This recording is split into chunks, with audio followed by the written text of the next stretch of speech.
Well, good morning. Good morning, kids.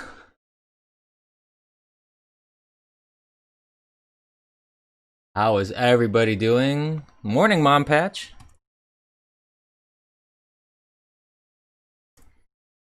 I am running late this morning. But I have my coffee, and there's news items to talk about, so we're here. Yep, I am just starting.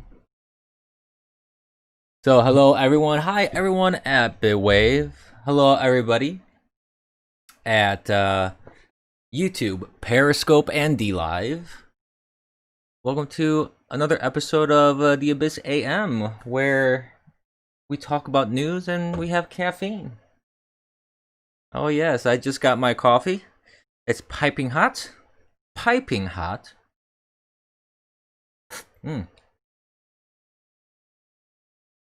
Piping hot. I'm gonna have to wait until that cools down a little bit so I can actually drink it.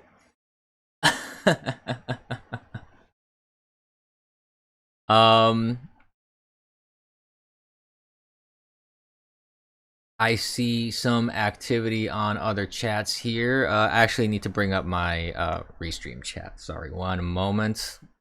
It's been a kind of crazy morning. I've been highly considering slightly changing my morning time to actually 10 a.m., something like that, or even around this time. As I mentioned many times in the past, I'm not a morning person. So if I get up, even if I get up early, it requires effort to do things quickly. That's the thing. It's not a problem for me to do stuff. It's just I'm not one of those wake up in the morning, pop out of bed, and you just run around like you're on a sugar high. That's not me at all. So yeah, I think 10 a.m. would be better. 9:30 is one of those weird times where people aren't quite there, and plus, folks like Mom Patch, being on the West Coast, I have some viewers on the West Coast I know, and 10 might be a better time even for them as well. So I think that it's a bit more ideal, frankly.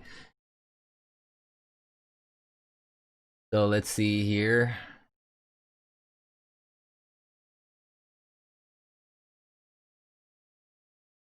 So, there's a lot of stuff that happened over the weekend. Obviously, I can't go through every single news item. So we're gonna focus mostly, like for me, I want to focus mostly on what was going on today, this morning, last night.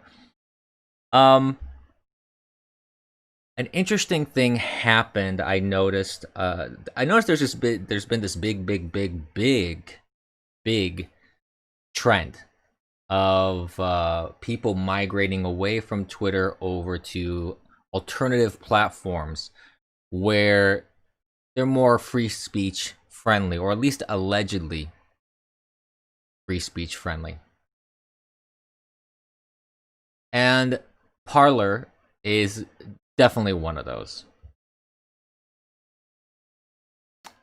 So a little thing happened last night with Parler and its CEO, John Matsey, where let's see if I can bring up the actual like posting. Hold up. What are you doing? See, that's one of the things, one of the issues that I have with Parler. Actually, it's a kind of a oddly buggy platform. I mean, it works relatively well. I'm gonna try and be as fair as possible in my discussing this here, but I have had quirks with Parler, and I really hope that if it is to take off as a platform or an alternative to Twitter, I would hope that they would work out these little kinks and bugs and issues with the platform. But mostly, this is the thing that's really more disturbing. So there was this thread here by Jack Murphy on Twitter. Jack Murphy, he is the founder of Liminal Order. He's a writer, podcaster, and author of Democrat the Deplorable. And he just covers he apparently has his own like podcast and everything. I don't even follow this guy or anything. Well, I mean, I suppose I could follow him and see, what, because this is an interesting story that relates to him, and I would like to see how things pan out over time. So what happened was, he got suspended by Parler, and he got suspended by Parler because he was asking the CEO about the terms of service, and he has a whole thread about this, and the thing that's kind of disturbing about this is really not so much the banning. What's more disturbing to me, sorry, got some stuff on my table here that I'm wiping off. What's more disturbing to me is not only was he suspended, but they also like deleted posts and such. I mean, but you kind of see that happen in Twitter too, where some account is suspended, you won't see the tweets; they're all gone. So that, on one side, is not surprising in terms of functionality, but on the other side, it's like, well, wait a minute. I thought we were supposed to be like these alternative platforms. That when I say we, I thought that those were supposed to be better. Those were supposed to be different. Those were supposed to be more open to free speech or criticisms, and it seems like John Matsey is just as, on the surface at least. I don't want to judge people too harshly, but on the surface, it seems like John Matsey is not much better than Jack Dorsey here on Twitter, which is slightly strange. So this is what happened with this Jack Murphy guy. Whoops. I closed my window. Here we go.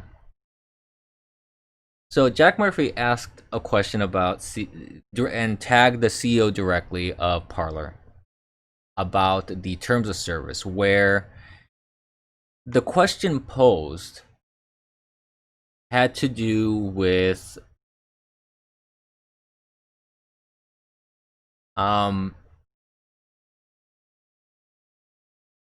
with how the legalities of being sued works with Parler. So if you post something on Parler, I'm trying to word this in a way that's just kind of like a good simple summary.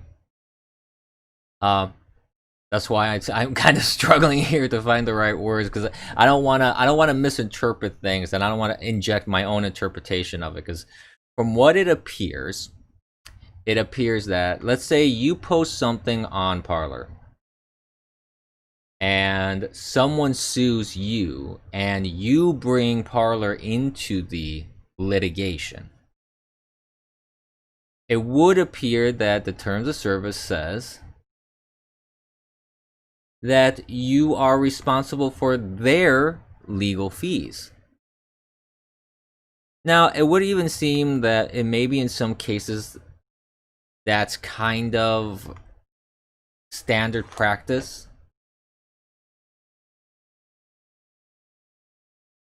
But he asked this question, like, if he was assuming correctly, that, because this is the post that he put up, and maybe I could even show you guys the tweet here, or the image itself. Let's see if this will load.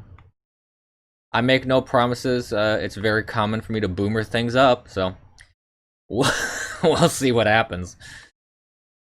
Boy, let's see. Oh, by the way, if anybody in chat on Bitwave, any updates on Kegel Weagle?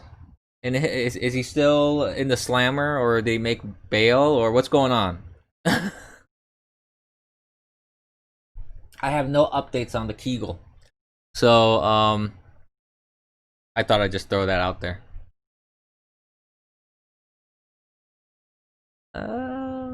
Okay, this kind of gives you an idea of what I'm talking about. Hopefully, I'm gonna try and just read it off of here directly. So There we go. That should work. So, Jack, whoa. Didn't expect that.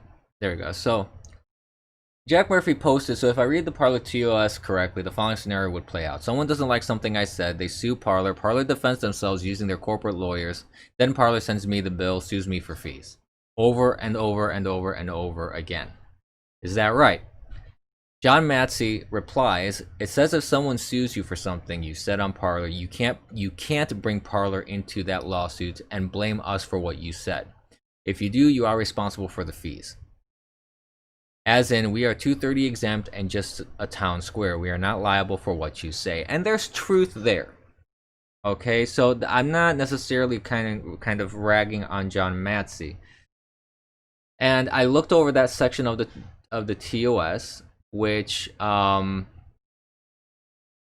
let's see if he actually, because there's a screenshot.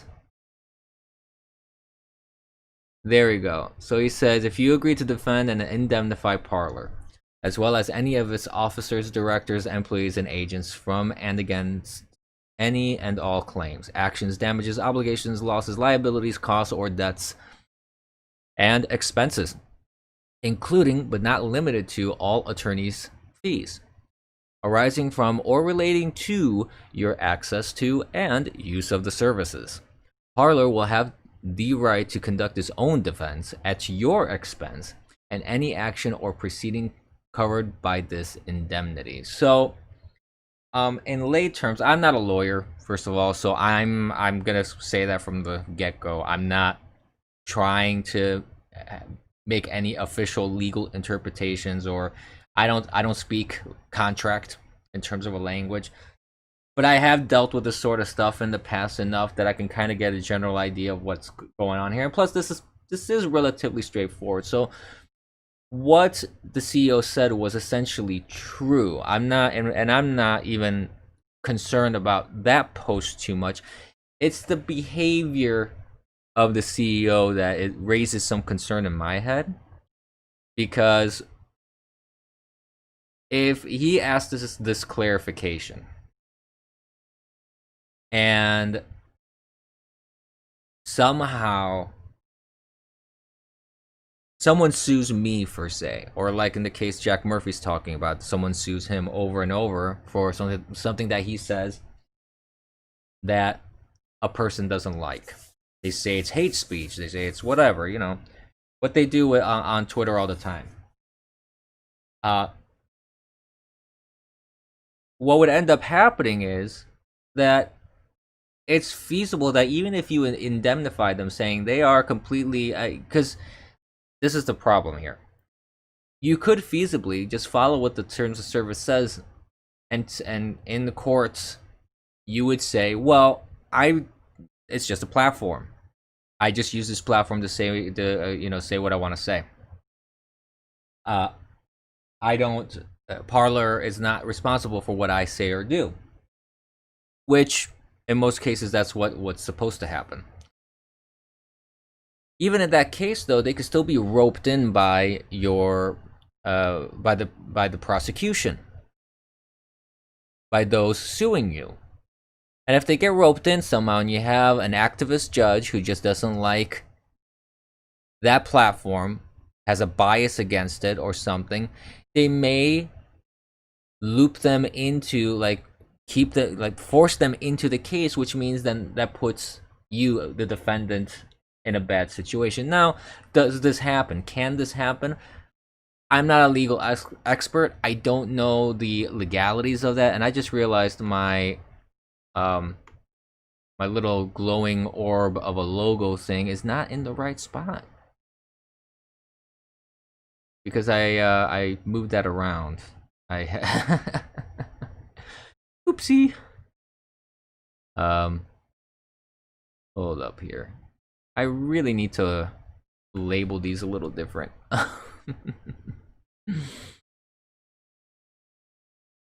Nope, that's the right one here.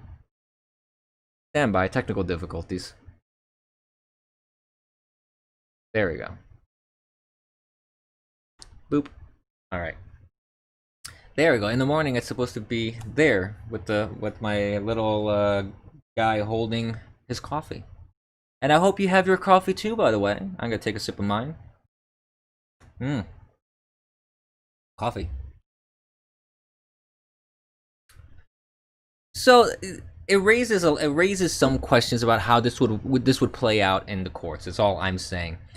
But again, going back to the whole interaction, which is strange, is the behavior of John Matsey more so than the actual reply, because the reply was pretty straightforward. As I said, I don't think that the reply was anything strange.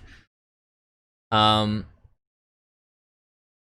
deleted his tweets. They shut down his account, and because he was targeting, I guess, the CEO and asking these pointed questions about their terms of service of how it could be used to, it could be weaponized against Parler users. And on top of that,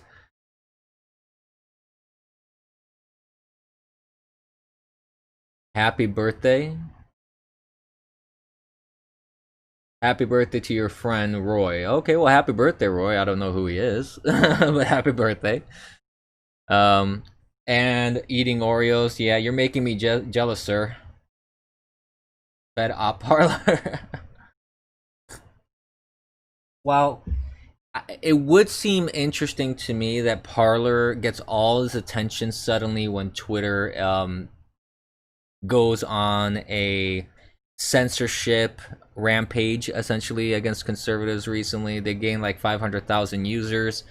It is fascinating that ended up being the platform of choice. I don't know exactly what to think when it comes to that. I don't conspire about stuff. Hi, zombie jogger. You have your coffee and a palm bomb. A palm bomb is when you make a mix of palm juice and iced tea. Fill the bottom ball of a palm bottle, freeze it, then take it out and fill the other ball with apple juice. You know what? That actually sounds pretty amazing.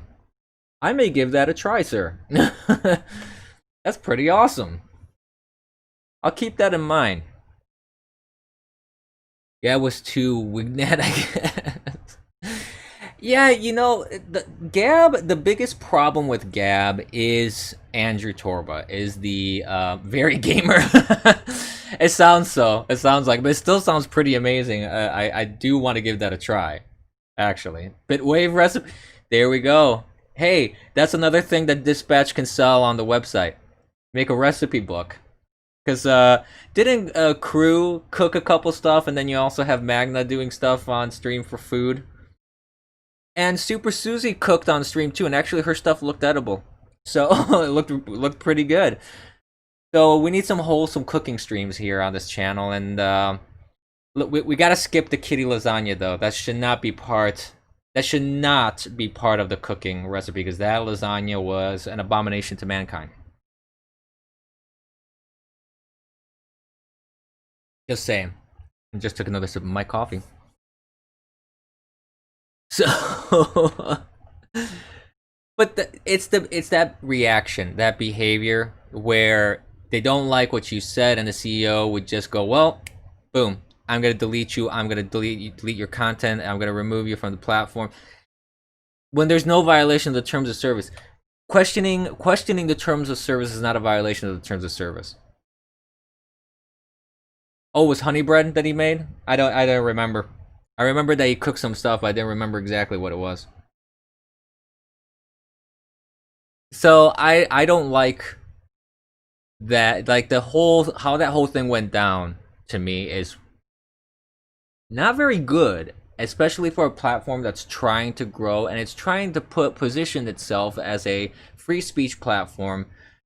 And I don't know if Parler really markets itself as much on free speech as Gab does, because Gab's whole shtick is essentially, we follow free speech to to the letter of the Constitution and precedent established by the Supreme Court and U.S. law, essentially. So they're saying people can say offensive stuff. You're not going to get banned or censored for it. Drinking some more coffee here, and they basically parade that banner all over the place. Parler, not so much. From what I've noticed, I haven't seen communications from them. Honestly, I haven't really looked over their Twitter that much, so maybe I could be wrong on this in terms of how they promote themselves, or the image that they're portraying themselves in or as. Might be more accurate. So I don't know. We'll see how that pans out. I actually sent a message myself tagging. And this is where this sort of thing, this nuance is important, because there was another posting here by John Matsey that he posted a bunch of accounts, like a group chat, that's hashtag plan of attack. Like, essentially these I guess Antifa people or radical people online that are against conservatives, they are spinning up Parler accounts because they want to get on the platform to harass and do whatever they want to do, like they've done in Twitter. In Twitter, I've seen many a time where people create lists. They try to dox people. They try to get they do mass reportings to try and get people banned. Excuse me, more coffee. And it seems like they started doing the same thing with Parler. This is a coordinated thing. So he posted about that, saying all the trolls spinning up Parler accounts. Next time you should leave your chat server private. I'm pretty sad you guys kicked me out. He has a little like demonic smiley on there when he says that. So he's seeing activity that people are going onto his platform to cause problems, and I don't blame him for posting something like that and saying that he's not going to tolerate that sort of stuff, because I wouldn't if I ran a platform. There wouldn't be a system like that where, well, at least there would be reporting systems if I ran a platform of this kind, but there would have to be some serious consequences for false reporting. Like, if you just mass report someone and you're a part of being of mass reporting, then you should be the one that gets banned. Because they're really, if you're abusing a tool to try and make a online community or platform function more smoothly and provide more relevant content to its users according to what they want to read and according to who they follow, things of that nature, then to me it makes sense to have a certain tools in place, even for you yourself, the platform, to prevent abuse. Really.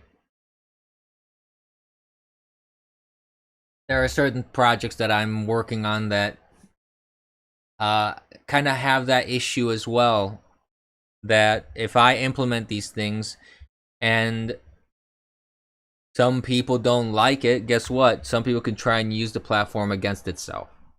And that's a kind of a sad reality that we find ourselves in.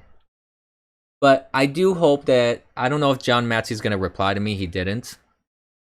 I'm a virtual nobody online, so I don't expect for him to reply or anything like that. But, it is what it is.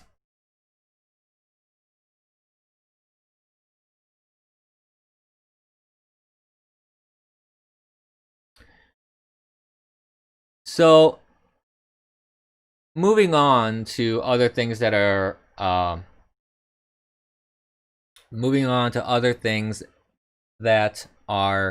in the news right now, or like last night or over the weekend. So there was an incident excuse me, where a affluent couple in an affluent suburban neighborhood. Ooh, pardon me. Coffee's coming back to bite me. There's video of this couple. He's an attorney, if I'm not mistaken. They are defending their homes from Antifa and protesters and people coming in.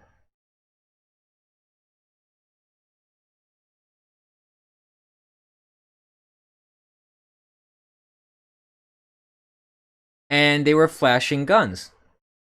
The husband had an not an AK-47, an AR-15. The wife had a pistol, like a handgun.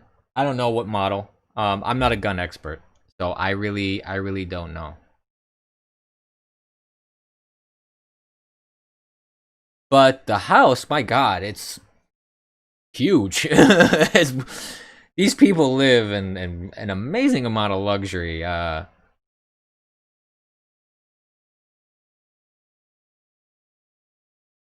It's pretty amazing, the house that they live in. Let me see if I can bring up like a clip or something that shows.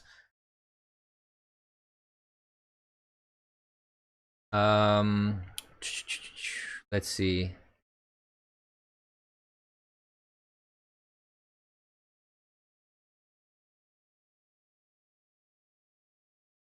Let me copy this link here. Hopefully I won't boomer this up. Like I said, it's always a possibility with me. Especially in the morning when I'm still getting my coffee. Let's see here if that loads. Here we go.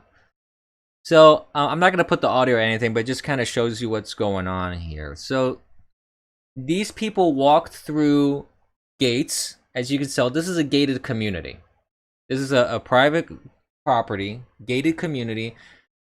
This is not the gated community itself. I mean, they went into this neighborhood. This property is gated and walled. It's all private property. They walk in aggressively. I don't know exactly. There's a lot of different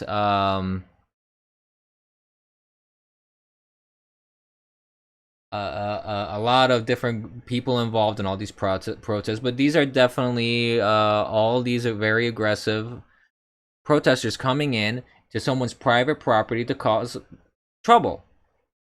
And this couple was prepared. Now, everybody is criticizing them for flashing the guns. They're saying that they doxed these people, actually. They've been doxed, which to me is inappropriate. You have no reason to do that. But apparently he's an attorney. And I should have gone into law if that's the homes that they live in, first of all. And I know, but I'm complimenting the house because I liked it. I'm just saying, holy cow, that's a nice home.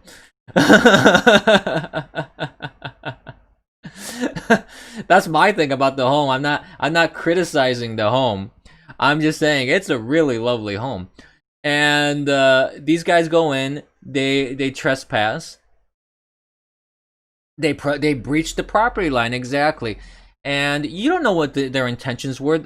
All the other like violent protests that happen in the inner cities, they were looting, burning, rioting. They were doing all sorts of stuff. Now, to be fair, was that all protesters? No, of course not. But the problem is you have these violent elements in there. And if I see a group of these people aggressively going into my private property, guess what? I'm going to defend it. And not just defend my property, I'm going to defend myself and my family. And these people were well within their rights. I don't think that they really broke any laws per se. I mean, they can probably try to get sued for flashing the gun, and I think maybe the problem will be there may be a problem with pointing the gun at them to threaten them. That may be an issue. But again, I don't know the legalities of that per se.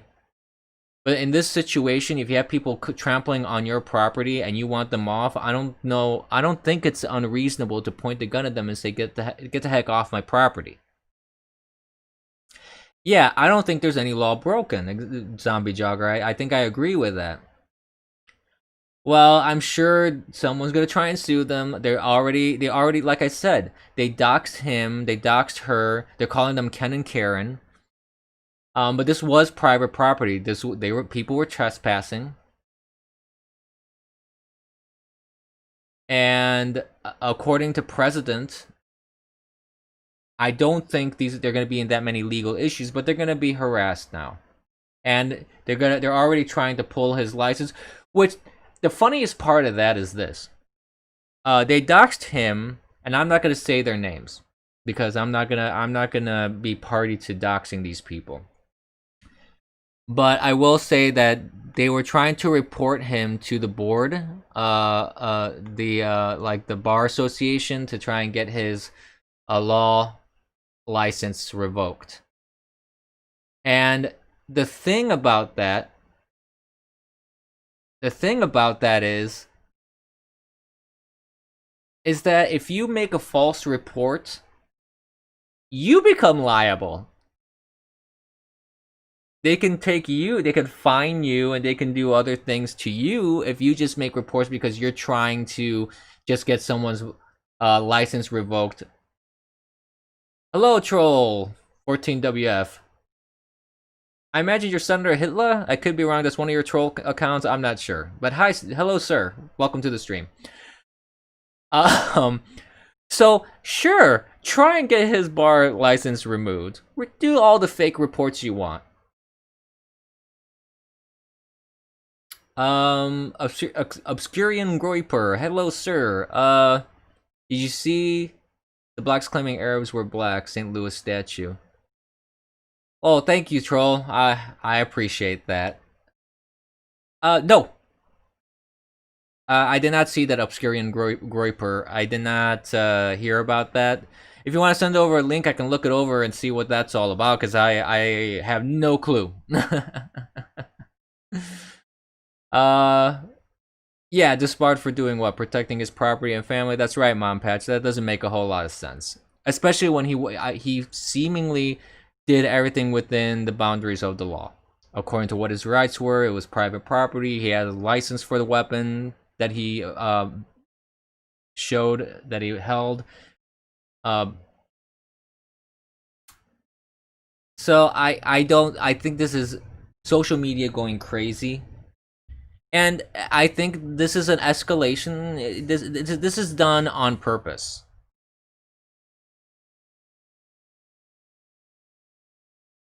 It's done on purpose. You know, they're trying to escalate things because they had said that during protests and during the riots. You had many protesters saying, "We're coming to the suburbs. We're going to set the suburbs on fire." They wanted to do the same violence that they did in the cities. They wanted to take it out to suburbia.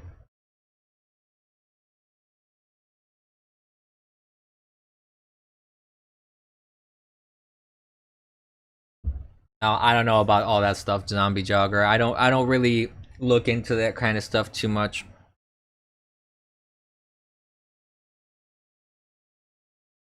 So another thing that I just saw this trend come up is Kavanaugh. Kavanaugh is in the news because he upholds a Louisiana abortion restriction, and people are saying and also Susan Collins because that's her state, if I'm not mistaken. Is that her state?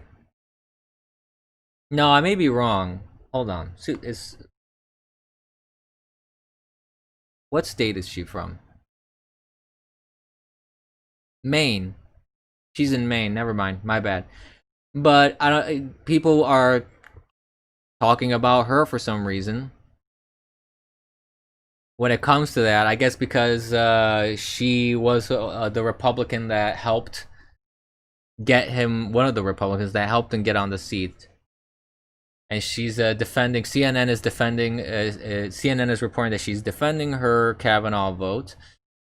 So she's also kind of trending right now with this whole thing. Now, I don't know the legalities of that case. I'm not going to criticize whether Kavanaugh ruled correctly or incorrectly. The one thing I can say is that Susan Collins, Senator Collins, is very much a rhino. She's a Republican in name only. She has never been consistent in her support for certain policies or conservative ideals. Really, I've there's always been an issue with her when it comes to that, and it's a bit unfortunate because there are moments where she actually has these little glimmers of sanity, but then for the most part she just kind of waffles all over the place. So I have very little faith in Senator Collins in terms of being pro like American and Republican and conservative. She just does not seem to be so. And it could be a symptom of just Maine being the being where she's from. I don't know. Maine, to my knowledge, is not a very conservative state to begin with anyway, so maybe that's as conservative as you're gonna get. But hey, if that's what it is, that's what it is. I seem to like the chat. I'm looking at my stream and this seems like the chat gets cut, the images. I'm gonna have to mess around with the formatting. I think things got shifted around a little bit. But before we move on with more talk about Kavanaugh and everything, please follow me on all my social media. My times shift, things change. Sometimes I can't do a stream. Sometimes I do a stream earlier. Sometimes I do a stream later. I don't have an exact time on everything. If you want to be notified of when streams start, if you want to know what's happening, if you want to hear me just rant and rave and be belligerent on Twitter and other platforms, join up on my social media. Join up on my Twitter account, Gab. I am on Gab. I am on Parler. I am on Minds. Please join up there. The handle on all of those is The Eternal Abyss. Thank you, Obscurian Groiper. Yeah, I saw your follow, and I believe I followed you back. And I do follow back. I try to follow back as much as I can. So if you follow me, I'll follow you.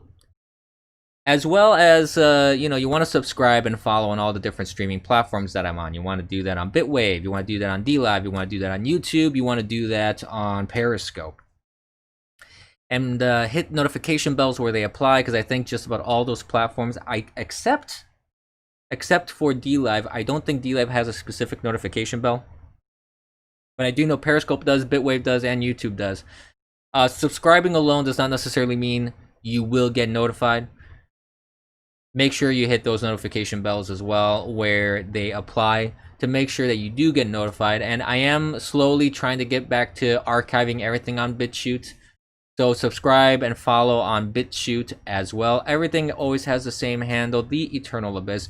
You could go to my social media account as well. Like my pinned tweet has all the links to where you need to go to make it way easier for you so you don't have to search.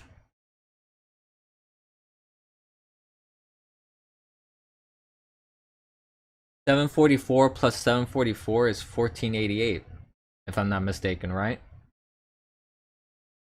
What's that nonsense about people are trying to rewrite history? Is that what that's all about?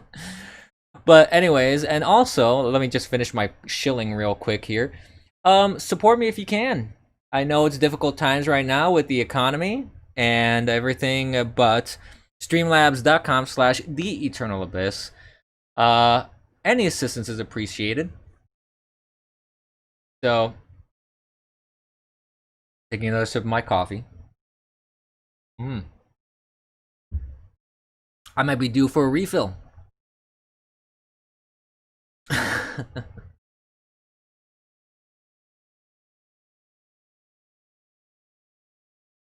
Yeah, but anyways, moving on back to what I was talking about when it comes to this whole nonsense with Kavanaugh. So everybody's complaining about how Kavanaugh was put in the Supreme Court on the promise that he wouldn't overturn Roe versus Wade. First of all, he made no promise. He said, but the thing is, if you're a Supreme Court justice, and this is whether you agree with Roe versus Wade or not. I mean, it's kind of this is outside of the scope of what your belief is. This is only when it comes to being a Supreme Court justice and the law. If you interpret the law, your job is that to interpret the law. You're not gonna put up some law and call this sacrosanct and say, well, this law, because certain groups want it, this law should never be touched, examined, or looked at again. It should be held in a crystal ball, locked away in a room, and nobody should ever look at it again. That's not how the law works. What happens in the law is that if something is on the books, it is open to scrutiny. If for any reason something occurs that causes a revelation that this law is not particularly a good, or it was founded on bad legal foundations, then there is grounds to overturn or change or modify. And just because a law, just because even a landmark law is overturned, that doesn't necessarily mean that you can't change the law again to fit what the law should be executing in terms of the rules and legalities and structures and all that, but also fit within a legal framework. So all these people saying, he can't overturn this, or any justice, not even Kavanaugh, any justice can't overturn a law, doesn't understand the law, doesn't understand how the Supreme Court works. If that was the case, if this argument stands or holds water that if people like a law, it can't be overturned, makes no sense. What about the the laws that when back then there was the days of Jim Crow, or when you had segregation, and you had Brown versus the School of Board of Education, for example, that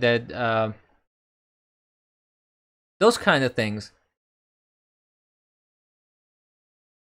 You had laws that upheld certain injustices for a while in the United States, back in its history. If this logic would hold back then, I'm sure you had a population of people that agreed with those laws. And if they were putting a Supreme Court justice in there saying, you can't overturn that, we want segregation to stay, for example, or we want whatever to be legal.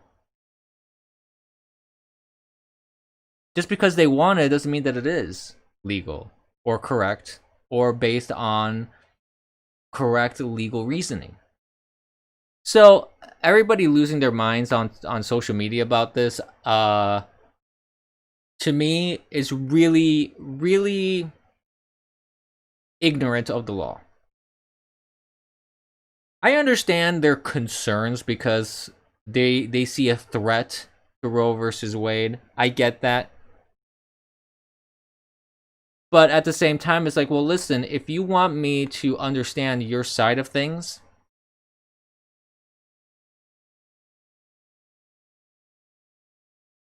I don't even know what the 1488 is, so I don't know what you're talking about, Obscurian Groiper.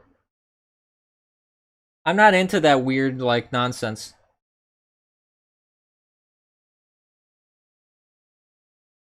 So, I don't know. I'm talking about the law right now. To me, it just shows it's a short-sighted and a very narrow way of thinking about how the Supreme Court works and how the law works. I don't. I very much agree with the interpretation. I didn't always agree with Scalia on everything, like Justice Scalia when he was alive. But there are a few things that some quotes of his and some bits of his that I do agree with. And one thing that he said was that a Supreme Court justice and the judicial branch of the government is not there to make or break laws. All that they are there for is to interpret the law and see on the constitutionality of something. And I'm paraphrasing him because he said it in a kind of different way. But he essentially said, if a law is unconstitutional, the judicial branch has every right to say this is not constitutional and strike it down, and then the legislative branch needs to come up with a constitutional version of that law. It doesn't mean that they can't try again, first of all. And then on top of that, if the law is good, it stays. If the law is not legally sound, it'll go away. And if you don't like the law, change it. That's what he was saying. He's like, if it's a matter of law, he's like, you can't use the Supreme Court to do or undo something just because you want it to be, which has been a problem with the judicial branch. There are many examples where the judicial branch has overstepped its bounds when it comes to doing its job. I mean, you had John Roberts that essentially rewrote Obamacare because he didn't want to strike it down when he had every legal standing and legal argument to say that this was unconstitutional. Same with DACA.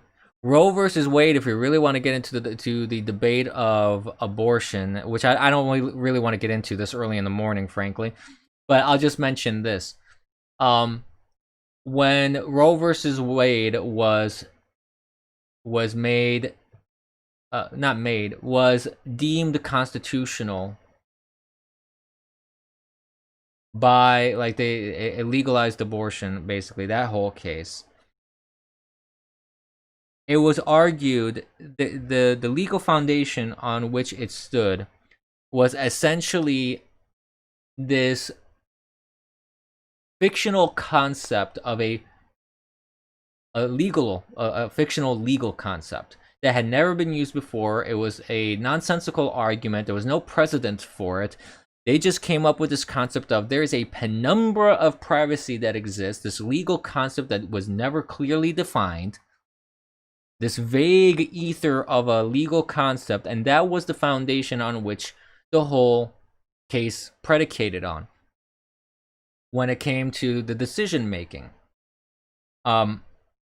And it became that decision that came down from Roe versus Wade ended up legalizing abortion, so to speak. So there are many cases where this happens, where I obviously I'm citing cases on what I disagree with, but let's not even look at that. Let's just look at generally. You have a problem in this country, not just with the Supreme Court, but with judges in general that act as activists. Judges are not activists. You should not be an activist if you're a judge. If you're a judge, your job is to interpret the law. Now, does that mean that all laws are just? No. Does that mean all laws are correct? No. Does that mean that all laws are perfect? No. But your job isn't to make new law. Your job on the bench is to judge on that specific case. And you have to judge on within the framework that you need to work in. So if your framework gives you all these legal conditions, or all these conditions, it's kind of like if you look at any closed system. Any closed system has a series of variables and a series of basically descriptions, and a series of points that make your world work. You can even look at a video game. Video games have all these rules for its little world.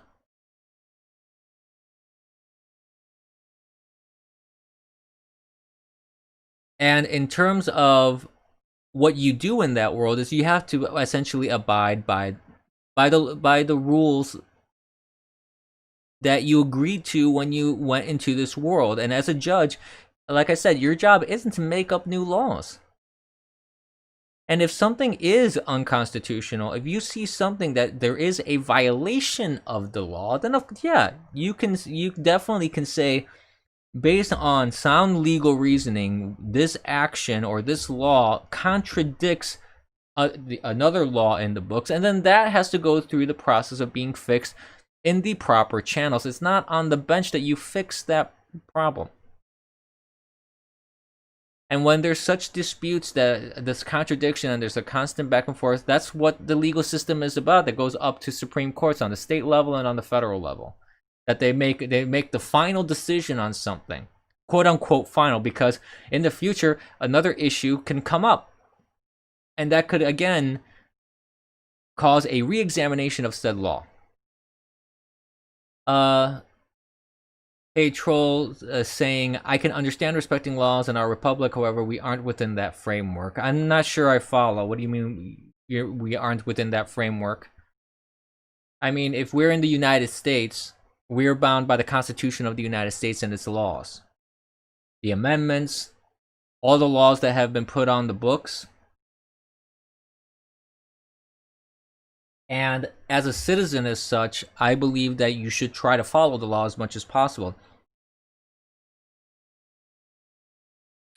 We are in someone else's framework, and the government, international business, media, military leaders, and certain amounts of citizens are on board with this framework. Okay. Who is this someone else though? That's where I'm not following. If I'm not working within the Constitution of the United States, what am I working with?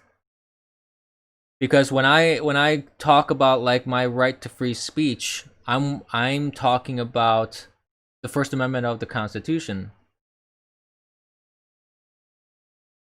And that is true as well. And that's why I'm saying, under normal circumstances, if laws contradict each other or there are unjust laws, there is recourse for that. It's not. This isn't a dictatorship. This isn't a monarchy where there's only one rule and that's it, and you have to follow it, just or unjust.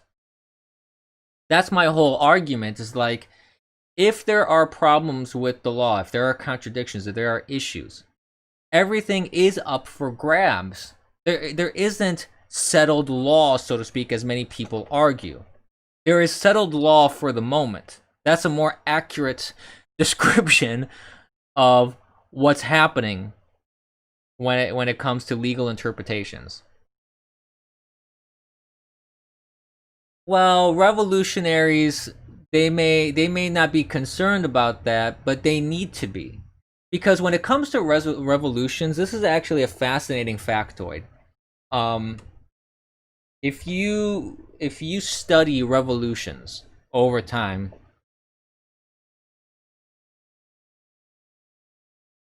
no, I have not, Troll, and do not encourage that sort of thing.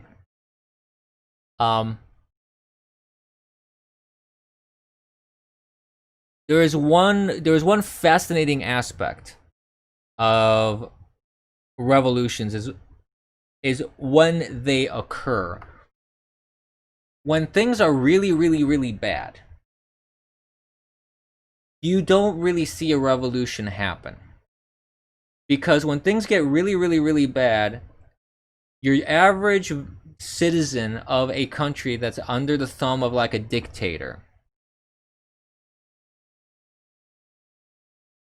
I don't encourage violence on my streams, Troll. So, but as I was saying, let's take a country like Venezuela, or take a country, even the French Revolution, for instance. back in the day. When things get really, really bad in a revolution, the main focus of people, not in a revolution, I'm sorry, let me rephrase this. What I'm trying to say is this. There are times when citizens are in a period of suffering because of poor leadership, or not just poor leadership, bad, intentionally bad leadership. They don't care about their population.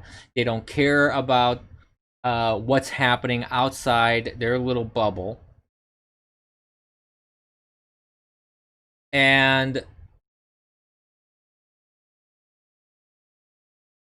the main focus of people when things are really bad isn't to take arms and march against governments. When things are really bad and they don't know where their food is coming from next, or they don't know what's going to happen next, their focus is survival. That's really where their focus is.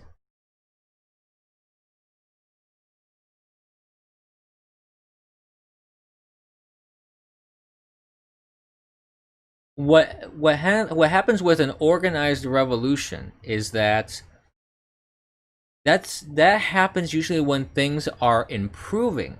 Now that doesn't mean that everything is just fine and everybody decides, well, we're going to revolt. But there are degrees of suffering when it comes to this sort of thing, like what's happening here right now in the United States, all these riots and everything. Really, there isn't, whatever injustices there are, I find that whatever injustices that there are can be resolved within the frameworks that we currently have. I don't think that what's happening right now is so dire that people can't survive. And if there were things, if things were really as bad as people claim that they are, I don't think that their focus would be marching just down the streets. I think their focus would be barricading themselves and surviving. Like if we were in a real purge, for instance, like the movies, would you really go and start marching around about that? No, you would actually barricade yourself and defend yourself.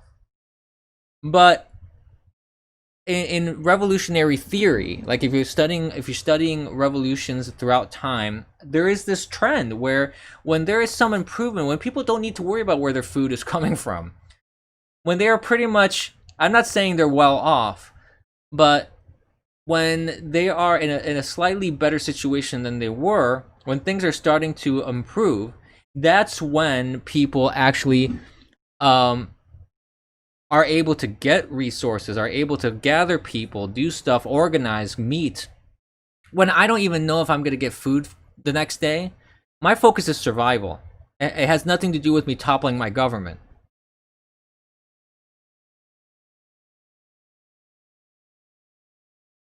That's not an old-timey definition. That's a pattern. That's a pattern of what, if you study revolutions and revolutions throughout time, from the beginning of time until present, you notice this trend.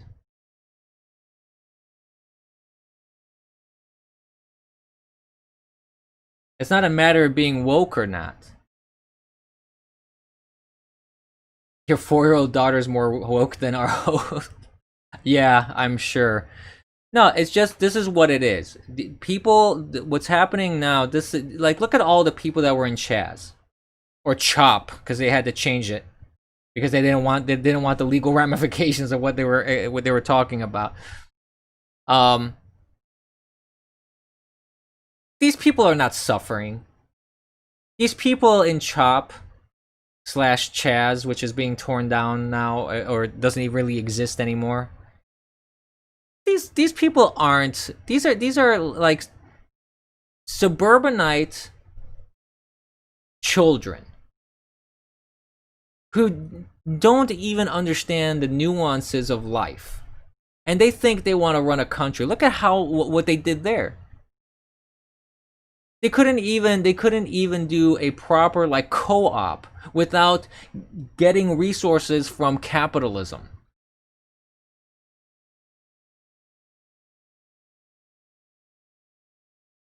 India and China, yeah, I've seen news reports about that. Like, there's this kind of a back and forth happening right now. I think it would be more relevant, yeah. So, and I've talked a little bit about this. I've seen. I haven't really looked in too deeply about that, but I can tell you this: I would have to look more deeply into the whole China India history and why they're fighting right now. Because I honestly am not even sure what the main cause is. To be honest, I haven't been keeping up to date with that. But all I can say is this: you have these two countries which are the most populated on Earth, both nuclear powers, if I'm not mistaken. China does have nukes, correct? If memory serves. Um, do they actually? I don't recall if they do, but let's say they do. Yeah. Uh, I think that China. This was something that I heard actually Steven Crowder talk about, and some other people online. That China has far more interest in economic dominance. I don't think China has an interest in self extermination. And they never, I mean, they are the aggressors many a time, but they always try to portray themselves as not in many of these conflicts, like how they conquered essentially Hong Kong is economically, and they put people in the Hong Kong government that were very friendly to China.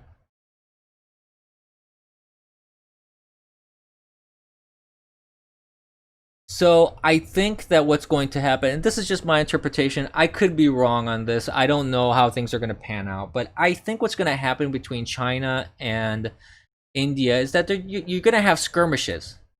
You're going to have these skirmishes. You're going to have these small little things. This isn't going to escalate to a world war or anything like that. I don't think it's going to escalate to um, a full blown war. I don't necessarily think it's even going to escalate to a big land war between the two.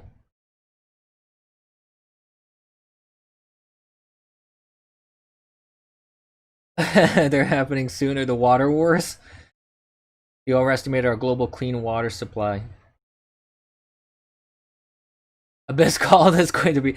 No, I don't. I don't think it's going to be World War III. I don't think it is because I don't think the rest of the world has a vested interest in taking sides in this in their conflict. This seems like a very localized conflict that has to do with them. It has nothing to do with us or Europe or any other.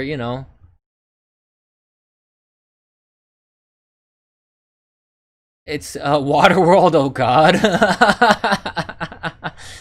Oh, that was a terrible movie. That was a stinker. That was quite the stinker of a movie. Oof. Oh boy, oh boy. But moving on, we've been dawdling a little bit here, so there's a couple more points I want to talk about because I have other things that I need to do during the day here. I can't stay here indefinitely. So moving on, Van Jones is trending as well, and Van Jones, this is the thing that I find very fascinating about him. So Van Jones is being hammered right now online. A lot of people are trying to cancel him. I mean, it's it's really weird how certain things happen. So there's reports coming out right now that they're saying Van Jones is a Trump subordinate, or he's a Trump supporter.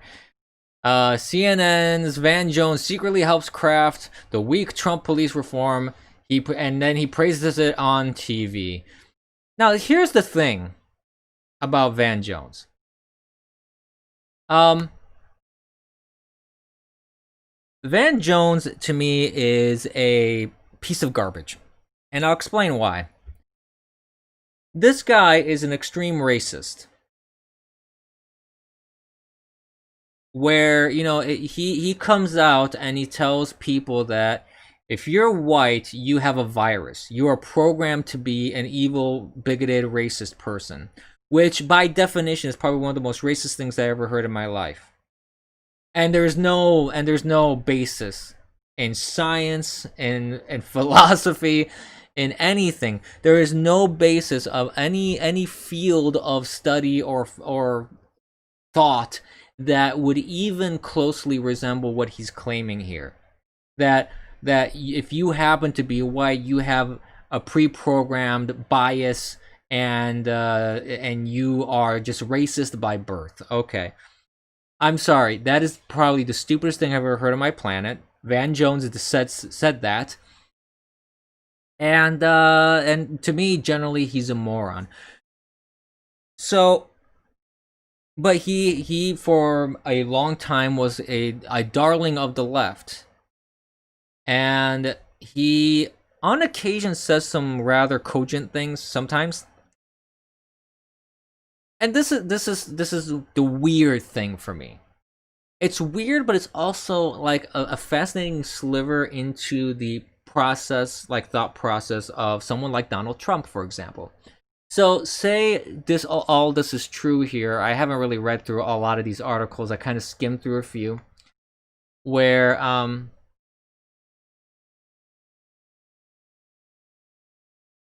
you have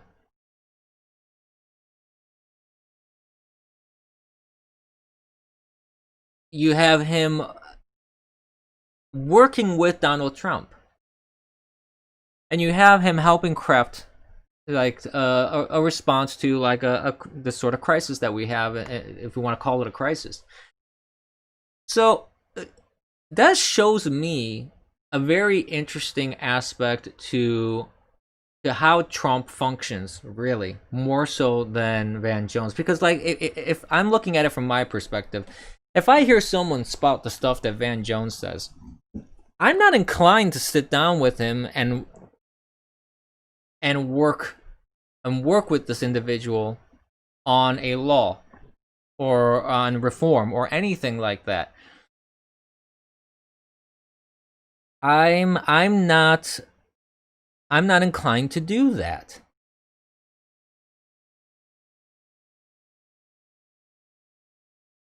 But Trump is, it seems. And that's the thing that I find fascinating about him, that a lot of people don't really think about when it comes to Trump, is that he's willing to sit down with people who have said horrible things about him. He's willing to sit down and work with people even if they completely disagree with him.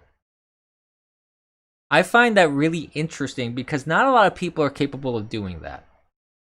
And I admit I'm one of them. If I hear someone like, if I would have to sit down and work with Bill Maher, for example, Bill Maher has said some horribly stupid things. I mean, a lot of stupid things.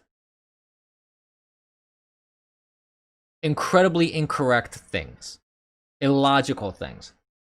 Insulted people all the time. That's all he does, really, is just insult people because they don't happen to match his sensibilities. And if I would have to sit down and work with him, I would have a hard time, a very, very hard time trying to separate his words and behaviors from the task at hand. Because I would have a hard time believing that he's working earnestly on something.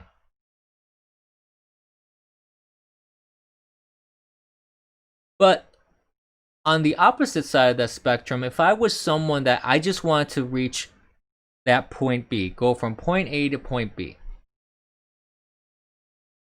and there's a problem that needs to be solved.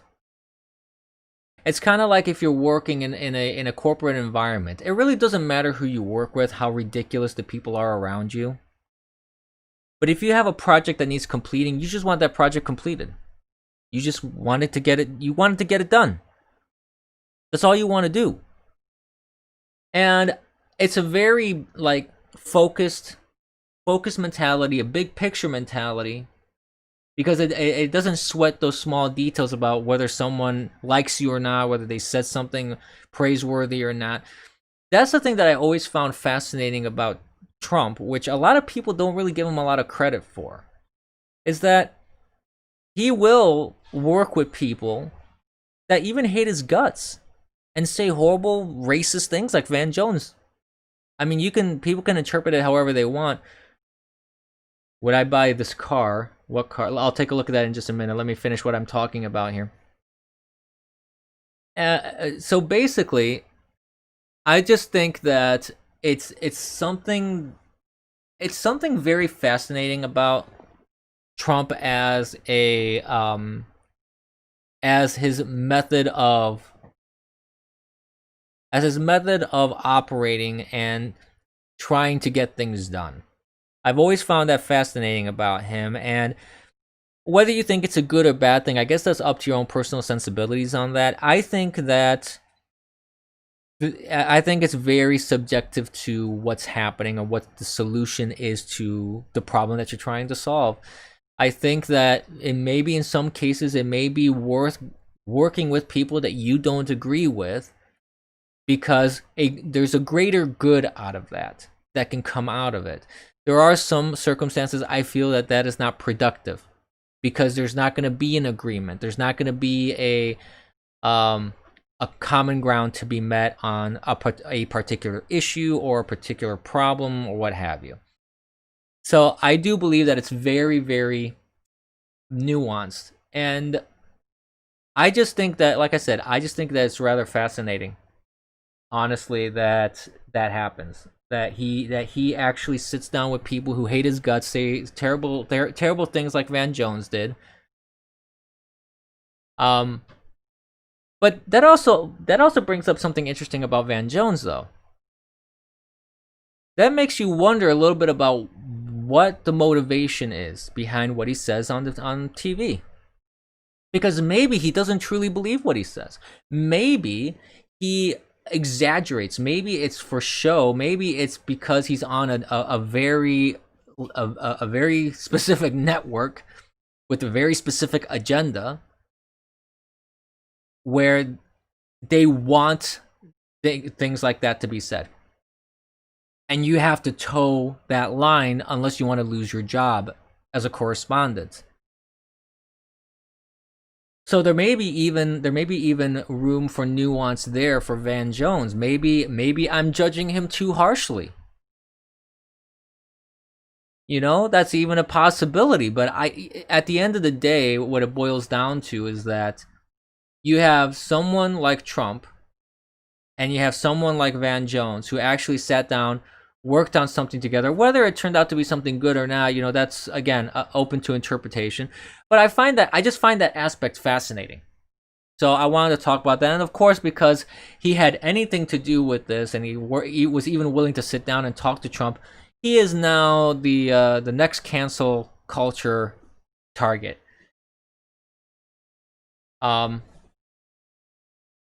And everybody's ragging on him online on the left. Everybody hates his guts now. Everybody thinks he's garbage, blah, blah, blah. So it's like, well, you know what? You can't win online.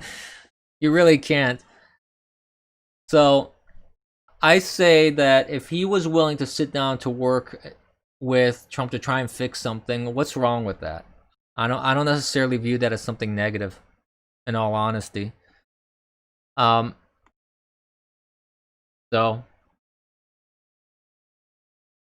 I don't know. I don't think it's a big deal. Princeton also decided they're going to drop the name of Woodrow Wilson from their highly respected policy center, as Trump called it. And they also wanted to remove John Wayne from the airport. The name of John Wayne from the airport. Scott Pressler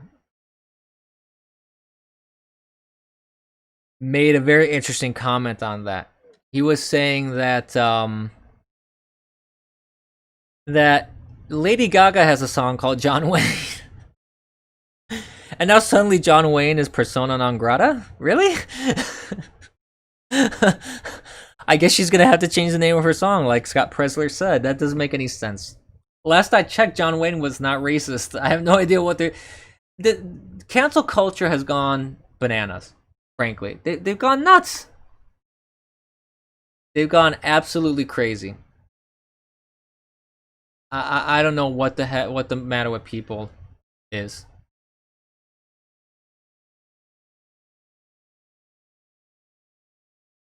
Um,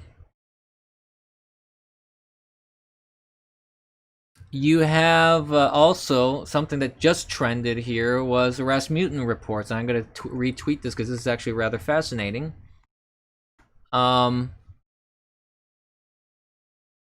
You have overall a pretty decent approval rate, and for likely voters,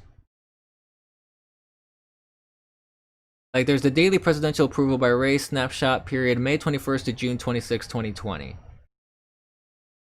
And what this is showing essentially is that for the most part, his approval for black likely voters has basically vacillated between the 30 to 41%. Which means he has a decent amount of support in the black community, which is probably frightening the ever-living daylights out of Democrats. So there you go. That's that little tidbit. I just found that rather interesting because it just came up.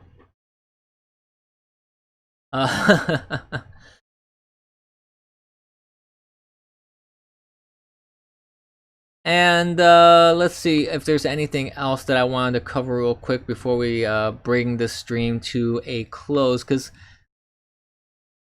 there are some other things that over the weekend that happened. I didn't jot them down and I can't remember them off the top of my head, but that link that you sent me, what is that?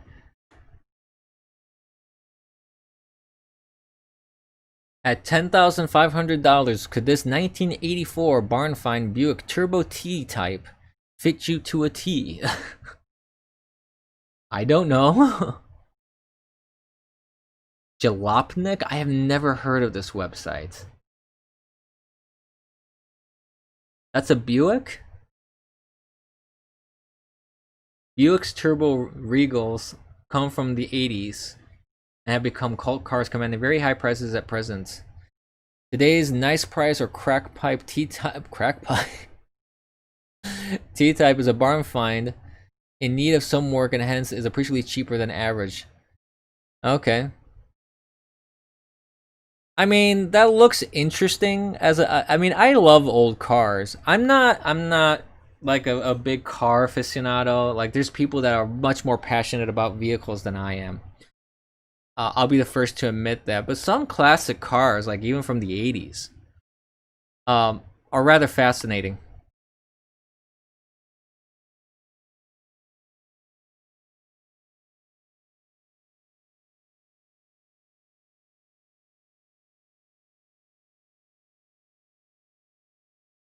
So let me stand up here. Here we go.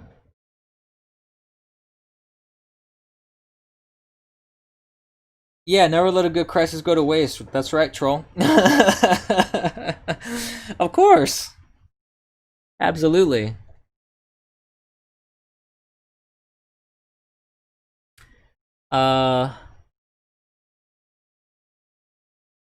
Anyways.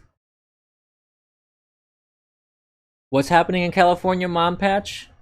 They are bringing in illegals from Mexico with COVID to make our numbers rise and substantiate. Really? Wow. If that's the case, that's insane.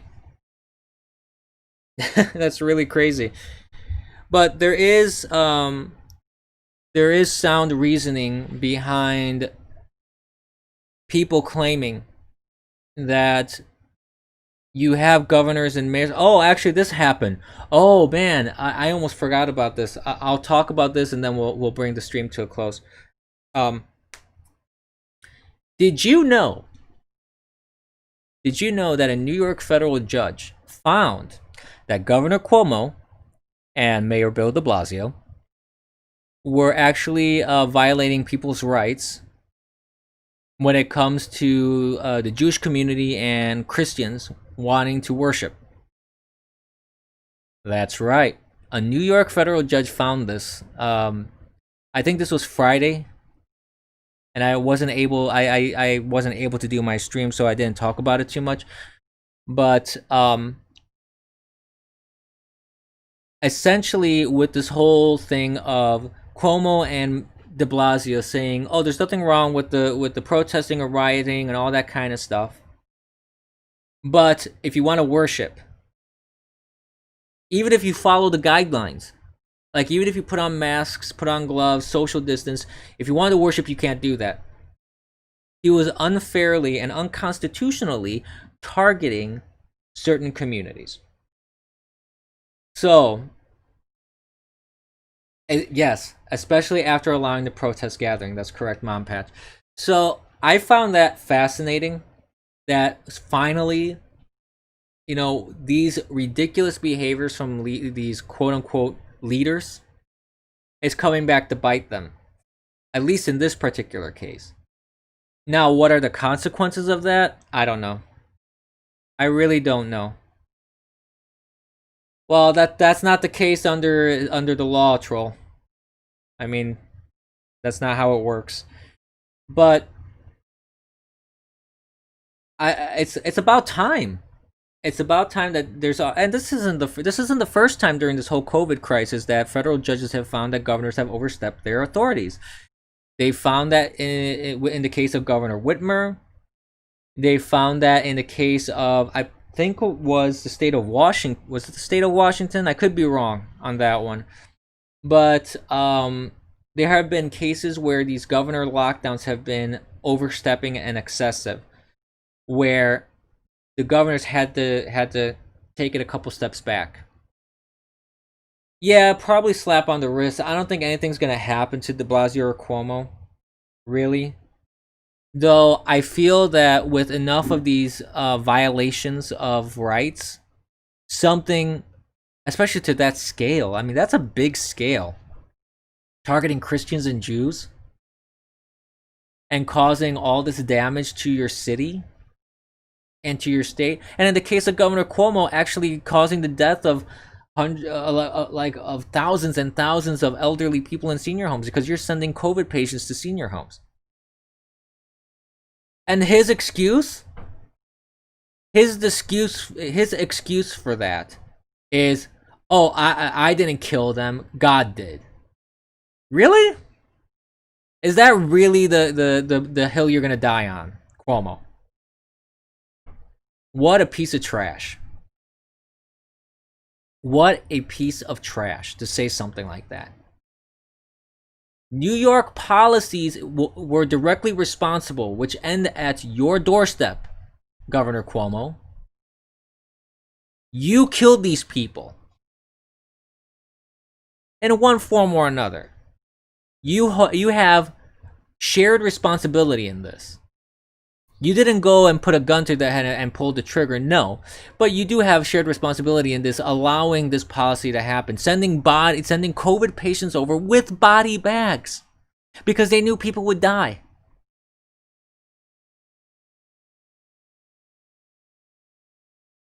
That's not how this works. And then you have people like Mayor Jenny Durkin. Mayor Jenny Durkin, who allows for Chaz/Chop, says it's a summer of love. It's a summer of love. Except when 3 people get shot and 1 gets killed. Now all of a sudden she's like, oh no, this has got to stop. We got to go in and we got to take care of this. What happened to the summer of love? See, this brings up something that I mentioned in the past, where I really feel that people in government, especially local government, because local government, this is the thing, local governance, city, county, and state have a far greater direct impact on the lives of people in those geographic areas where these government entities function, right?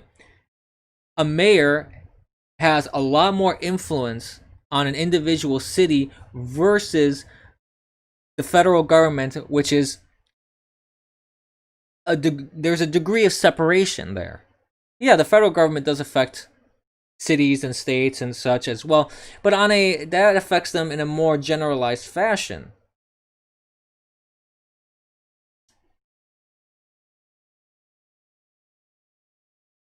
So I am a firm believer, and the more I hear about stuff like this, the more firm I become in my belief that these people should be held in some sort responsible for their direct actions. Like in the case of de Blasio, essentially encouraging people to go to movie festivals in February and March during this COVID crisis, when you have people like the commissioner of health telling people go and celebrate Chinese New Year, go to Chinatown, go to restaurants, go to the subway. But de Blasio was saying, go to the subways, live your lives as if there's nothing. This is just a flu. That's what he said. He caused New York City, in part, to have more COVID cases and increase the spread because of his encouragement.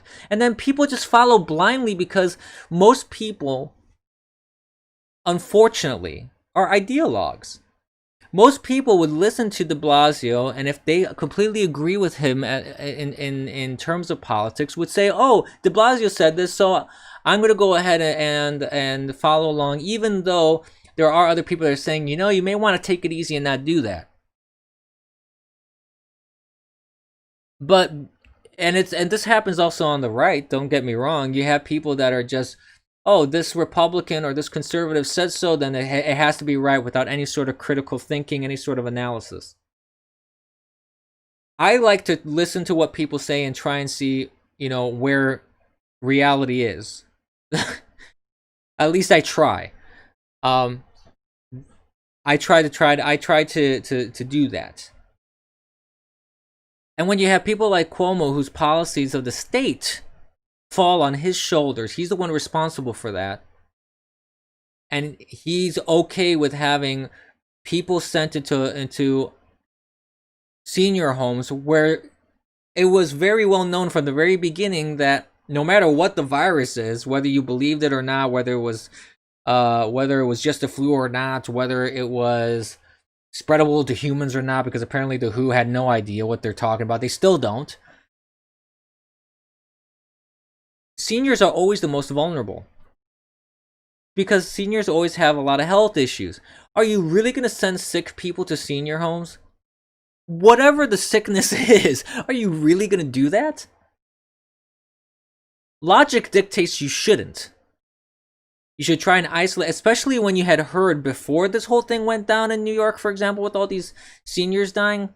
About 40 or 45% of the deaths in New York City, for example, in New York in general, but New York City, are seniors. That's a giant percentage. They just wiped out all the old people, basically. But that happened after there were news reports like in Washington, where one senior home, the state of Washington, there was a senior home that got completely wiped out. 40 people died, like within the span of not even a week.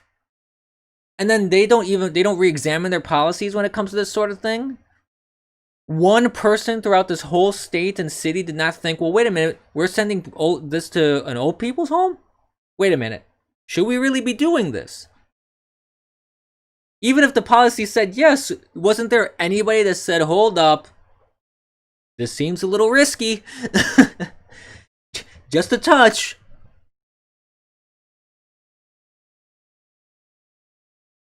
Well, that's the thing. I don't understand this.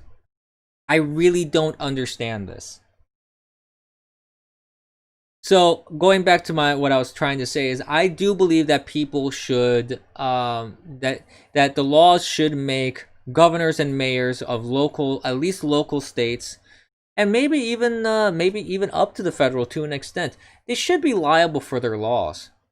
If these laws caused, you can show and prove that these laws cause direct harm or cause like the death of people in one form or another, why shouldn't they be liable for that? I think that would make people examine the laws that they put into place a little more.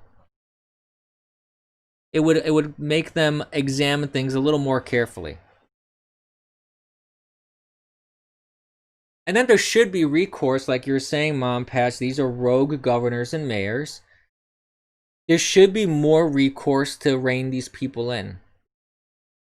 If you have someone like Governor Whitmer, who people in Michigan have been and online have been calling her Whitler because she's acting like a mini dictator. um,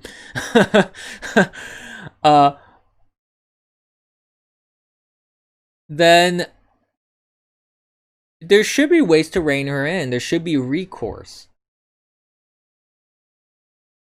I don't believe that just because you were elected into office that you are immune of criticism. I don't believe that you are immune from being recalled. I don't think you're immune from anything. I don't agree with that.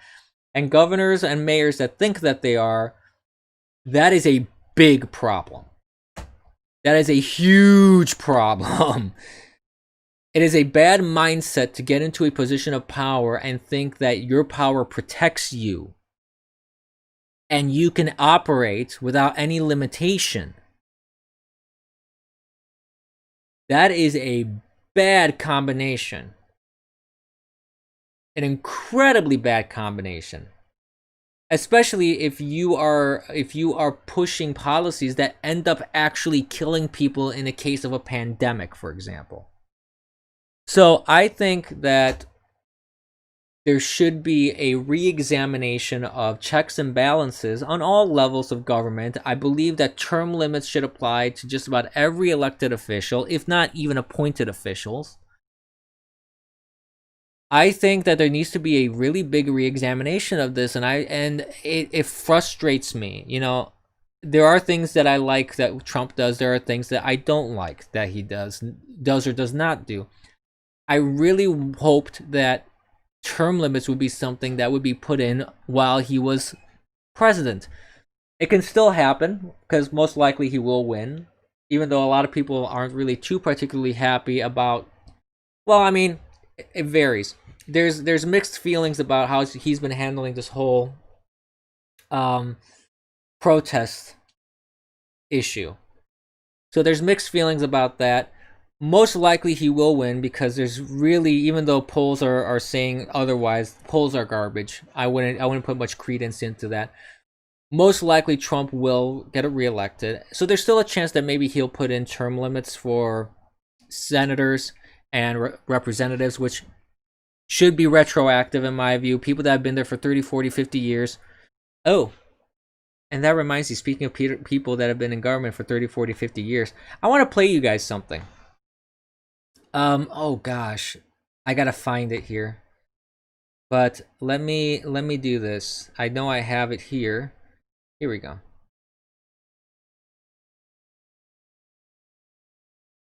I want everyone to take a look at this. Okay, 1 second.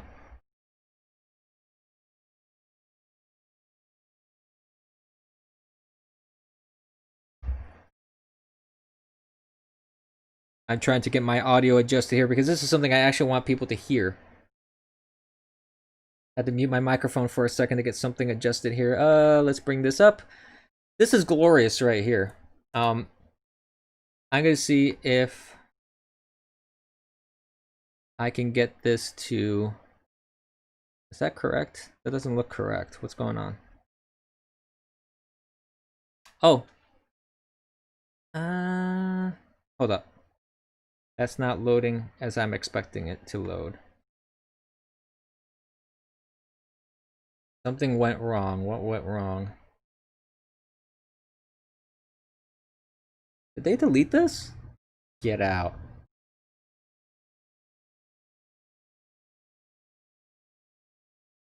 Let's try this.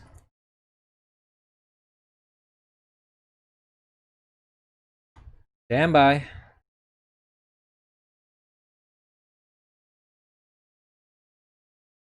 Jeez. Well, that's fascinating. It's not loading properly in my streaming software here. Let's see if I can do a window capture then instead. Let's see.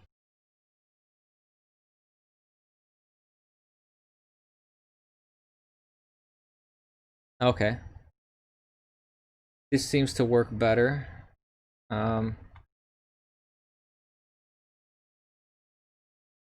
But I need to make a quick adjustment here. Stand by.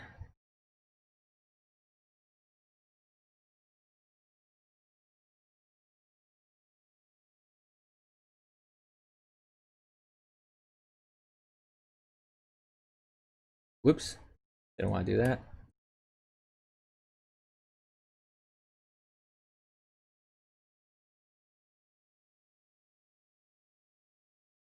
Sorry for the silence. This is just going to take a quick second here. I'm going to have to close the, end the stream very soon here because I have an appointment I got to run to. But I wanted to show you guys this really quick because it's amazing. Just listen to this here. Hold on, let me see if I can pause this. There we go. All right. So, hopefully I'm not going to boomer this up. Oh, I boomered it up. Hold up. Okay, here we go. Hopefully the sound will work. We already have a nigger mayor and we don't need any more nigger big shots. Y'all still gonna vote for Joe? Poor kids are just as bright and just as talented as white kids. If you have a problem figuring out whether you're for me or Trump, and you ain't black. You cannot go to a 7-Eleven or a Dunkin' Donuts unless you have a slight Indian accent. I'm not joking. Do you support gay marriage? No, Barack Obama nor I support redefining from a civil side what constitutes marriage. We do not support that. This clip, a young girl catches Biden's attention. He then asks the 6-year-old girl if she's 17. How old are you, 17? Oh, 6. Girl's face before her mother draws attention to the camera. Then strokes her hair and kisses her again. He then grabs on her face and hair. We already have a nigger mayor and we don't need any more nigger big shots. Now. Okay. Woo!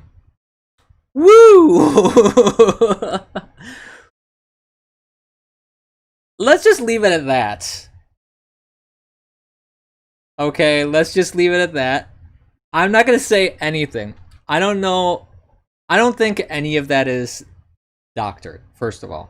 Actually, I will say this. I don't think any of that is doctored. Many of those clips I've seen before, and they are Joe Biden being Joe Biden.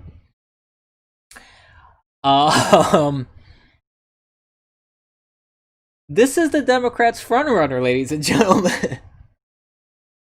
And I can tell you this from like discussions that I've had with folks. I know many people on all sides of the political spectrum. There's not a lot of enthusiasm for Biden. I can tell you that. People are not on the left, and Democrats are not happy that Biden is the front runner. It wouldn't make sense to me that they would run him, but hey, that's what they're doing. So, wow. Wow is all I have to say. I'm just gonna leave that there, let people chew on that, let people interpret it, and make their own decisions. But I do have to go. I want to thank everybody for watching. Like I said, follow me on my social media. Go on Twitter. You'll find the pinned link, pinned tweet there with all the links to all the social media. Support me if you can on streamlabs.com/theeternalabyss. I hope everyone enjoyed the show. I'm going to probably update the timing of when I do this. It's probably going to be about 10 a.m. or so. I don't think I'm going to do the morning shows much earlier than that moving forward, because it just doesn't quite work for me, as 9:30 is not a really great time. So we're gonna just try and make some adjustments here and there, and I hope again everyone enjoyed the stream. Have a wonderful day. We'll see you tomorrow, and of course, as always, I gotta sign off with my usual send off. Don't be complacent. Don't go out there, do your thing. Make people have people register for voting and all that kind of stuff. If you're complacent, the other side will win. So again, have a wonderful night, everybody. Not night. Have a wonderful day, everybody. We'll see you tomorrow. Get your coffee ready for tomorrow. Bye.